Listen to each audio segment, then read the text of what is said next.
As a doctor તમે depression anxiety આ બધી વસ્તુને કઈ રીતે જુઓ છો? હવે આ બધું નોર્મલ વસ્તુ છે. પેલું તો ડિપ્રેશન છે ને એને નિમ્ન કક્ષાનું કે કંઈક થઈ ગયું છે એવું મોટું ડિઝીઝ છે એવી રીતે ના લો. વર્લ્ડનું સૌથી મોટું ડિપ્રેશન એ વર્લ્ડની મોટામાં મોટી ક્રાઇસિસ ટાઈમે કોને આવેલું?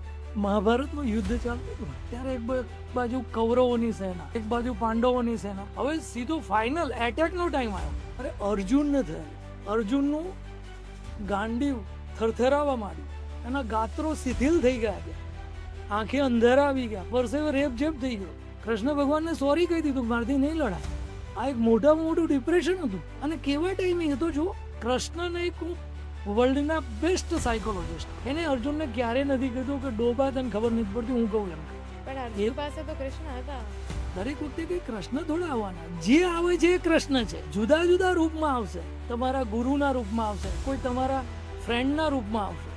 એ કૃષ્ણ છે તમારી માટે. કહેવાનો મતલબ જો અર્જુન ડિપ્રેશનમાં જતું હોય તો એની બડી કેમ નહીં, એટલે એ કઈ બહુ મોટી વાત નહીં અને એમાંથી બહાર આવવું છે.